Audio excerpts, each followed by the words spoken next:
Una ola de indignación entre la clase política de los Estados Unidos están provocando las revelaciones sobre el huachicol fiscal que tiene su origen en suelo norteamericano.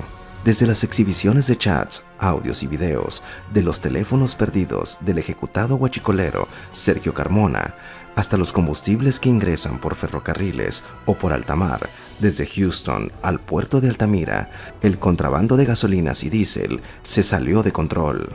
Y el drama es que los dineros ilícitos del ingreso a México de esos combustibles producidos en Estados Unidos están siendo utilizados para financiar campañas electorales de Morena, el partido en el poder.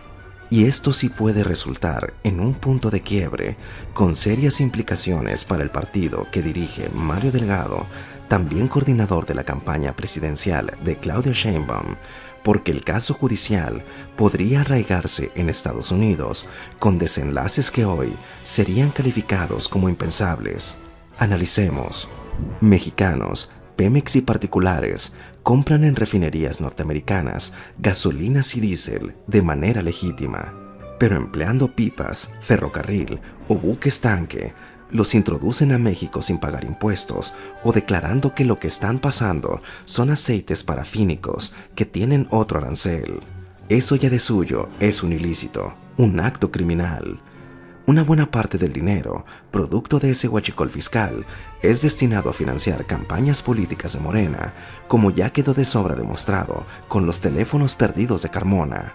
El ascenso de Rubén Rocha en Sinaloa y de Américo Villarreal en Tamaulipas pasa por esos dineros sucios. Lo dramático es que Sinaloa y Tamaulipas son dos entidades en las que operan cárteles como el de Sinaloa y el del noreste, que son productores o territorio de paso para el mortífero fentanilo, una droga que está matando a unos 100,000 norteamericanos al año. En pocas palabras, gracias a la disponibilidad en la compra de combustibles norteamericanos y al complejo entramado de su contrabando hacia México, se tienen los fondos para mantener en el poder a Morena, que gobierna las entidades productoras de la droga, que es la mayor, la más adictiva, la más barata y la más mortífera. Es decir, el dinero para acabar con las vidas de 100,000 norteamericanos sale de la comercialización ilícita de combustibles producidos en Estados Unidos y que termina financiando al partido político que auspicia esas entidades donde se produce o por donde se contrabandea el fentanilo. Algunos congresistas norteamericanos comienzan a tomar conciencia de ese drama y ya estarían cabildeando que, dadas las pruebas que existen sobre ese huachicol fiscal, se deje de considerar a Morena como un partido político y sea declarado como una organización criminal. Si eso se da en el seno del Congreso norteamericano, autoridades del vecino del norte estarían en posibilidad de demandar la detención y extradición de aquellos personajes de Morena que forman parte del entramado criminal. Y al frente de ellos iría Mario Delgado, quien desde sus días de amistad y enorme cercanía con Sergio Carmona, quien hasta le facilitaba su avión para sus traslados, está demostrado que fue una pieza clave para trasvasar esos dineros ilícitos a todas las entidades donde se dieron elecciones entre 2021 y 2023. Julio Carmona, hermano de Sergio, operando como testigo protegido, ya entregó a las autoridades norteamericanas documentos clave que no dejan lugar a dudas de las transferencias que se hicieron desde paraísos fiscales, en donde fueron depositados los cientos de millones que son el guardadito para financiar campañas morenistas. Américo Villarreal fue el delegado de Morena en Sinaloa, hasta donde llevó maletas de efectivo para la campaña de Rubén Rocha.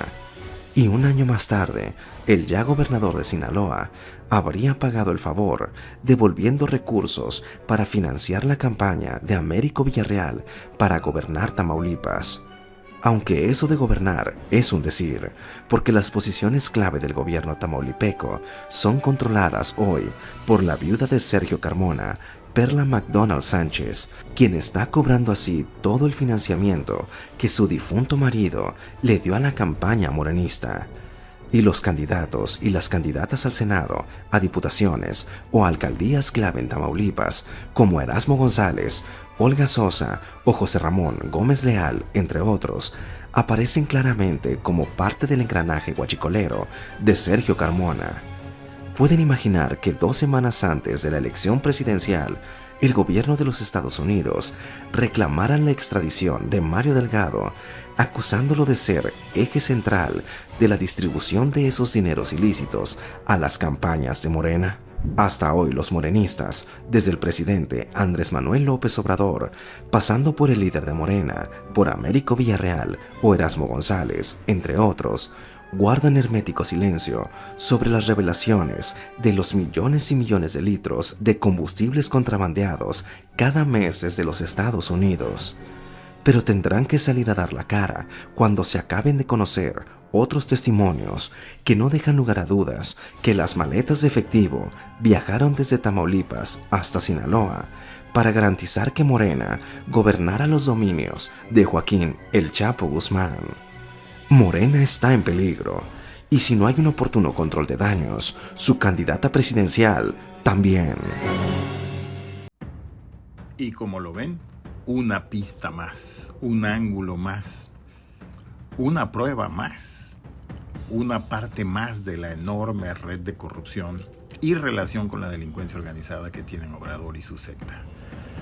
Por eso es bien interesante el periodismo que hacen en Código Magenta, porque siguen muy de cerca los pasos que da el gobierno de Estados Unidos con respecto a la delincuencia organizada, particularmente al narcotráfico. Siguen muy de cerca el trabajo de las agencias norteamericanas como la DEA, no solo como la DEA, pero como ella, y particularmente, por supuesto, el seguimiento que le dan a México, a los casos de narcotráfico en México, a los casos de políticos involucrados con la delincuencia organizada. Así que por eso te pongo esta reportaje, esta investigación de Código Magenta, porque no te la puedes perder. Tenemos que seguir todos los caminitos que llevan a Roma, que llevan a la comprobación de la enorme estafa, del enorme saqueo, del gigantesco latrocinio que se está llevando en el país,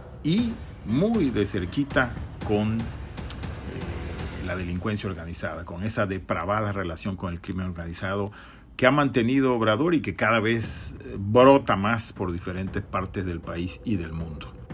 Por eso lo que dice la investigación resulta muy interesante y oportuno. A la organización política Morena hay que pasarla a definirla como una organización criminal. ¿Qué es exactamente lo que es?